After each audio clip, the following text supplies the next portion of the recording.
누가복음 5장. 한 번은 예수께서 게네사렛 호숫가에 서 있는데 무리가 하나님의 말씀을 더 잘 들으려고 그분께로 몰려들었다. 예수께서 배에 두 척이 묶여 있는 것을 보셨다. 어부들이 막 배에서 내려 그물을 씻고 있었다. 예수께서 시몬의 배에 올라타셔서 배를 해안에서 조금 떨어지게 띄우라고 부탁하셨다. 예수께서 그 배에 앉으셔서 배를 설교단 삼아 우리를 가르치셨다. 가르치기를 마치시고 나서 예수께서 시몬에게 말씀하셨다. 깊은 물로 나가서 그물을 내려 고기를 잡아라. 시몬이 말했다. 주님, 우리가 밤새도록 열심히 고기를 잡았지만 피라미 한 마리 잡지 못했습니다. 하지만 주님께서 그렇게 말씀하시니 그물을 내리겠습니다. 말을 마치자마자 그물에 더 이상 담을 수 없을 정도로 많은 고기가 가득 잡혔다. 그들은 다른 배에 있는 동료들에게 와서 도와달라고 손짓했다.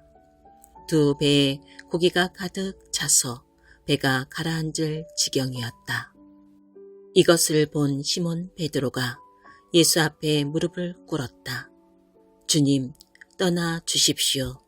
저는 죄인이어서 이 거룩함을 감당할 수 없습니다. 저를 내버려 두십시오. 잡은 고기를 끌어올리자 시몬과 그 곁에 있던 사람들이 모두 두려움에 사로잡혔다. 시몬의 동료인 세베대의 두 아들 야고보와 요한도 마찬가지였다. 예수께서 시몬에게 말씀하셨다. 두려워할 것 없다. 이제부터 너는 사람을 낳게 될 것이다. 그들은 배를 해안으로 끌어올린 뒤에 그물과 모든 것을 배와 함께 버려두고 그분을 따라갔다. 어느 마을에 온몸에 나병이 걸린 사람이 있었다. 그가 예수를 보고 그분 앞에 엎드려 간청했다. 원하시면 저를 깨끗하게 하실 수 있습니다. 예수께서 손을 내밀어 그에게 대시며 말씀하셨다.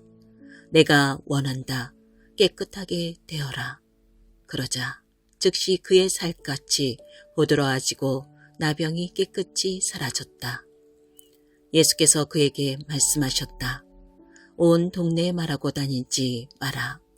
모세가 명한 대로 예물을 가지고 제사장에게 가서 내 나은 몸을 조용히 보여라.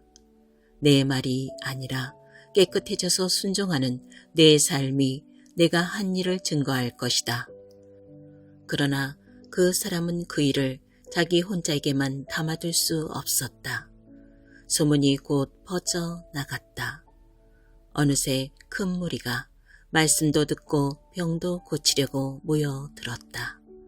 예수께서는 할 수 있는 한 자주 외딴 곳으로 물러나 기도하셨다. 하루는 예수께서 가르치시는데 바리새인과 종교 교사들이 둘러앉아 있었다.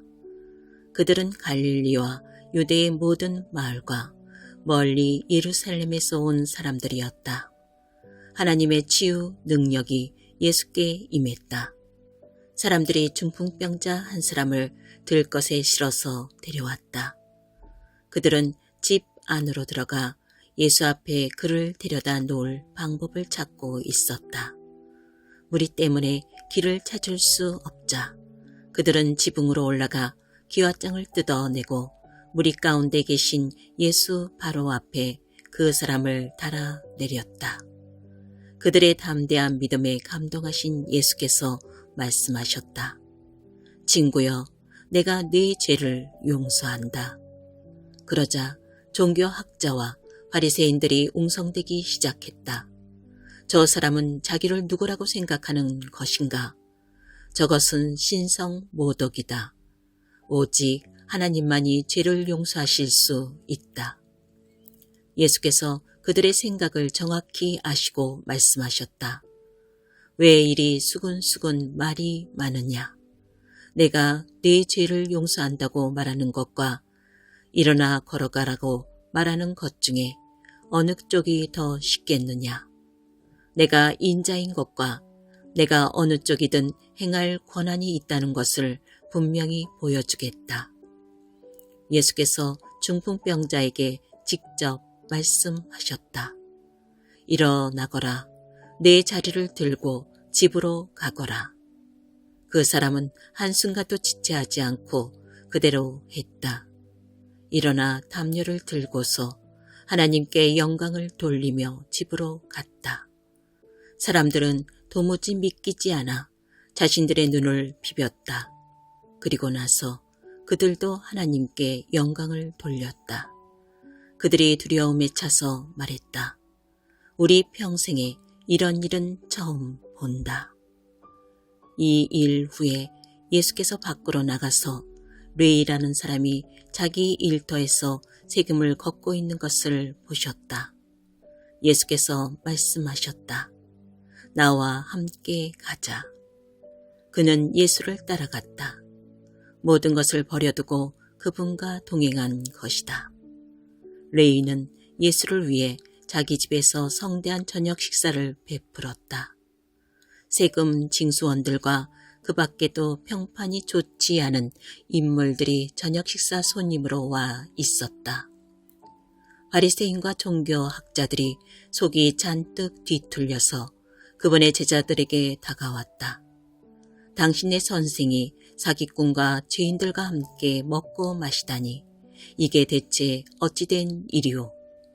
예수께서 그 말을 들으시고 분명하게 말씀하셨다.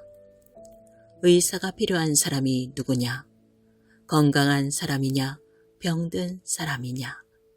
내가 여기 있는 것은 영향력 있는 사람이 아니라 소외된 사람을 초청하려는 것이다.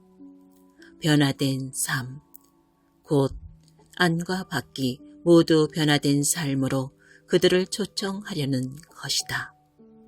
그들이 예수께 물었다. 요한의 제자들은 금식하고 기도하는 것으로 잘 알려져 있습니다. 바리새인들도 그렇습니다. 그런데 당신은 잔치에서 보내는 시간이 대부분인 것 같은데 어찌된 일입니까? 예수께서 말씀하셨다. 즐거운 결혼식 중에는 빵과 포도주를 아끼지 않고 실컷 먹는다. 나중에 허리띠를 졸라맬 일이 있을지 모르지만 지금은 아니다.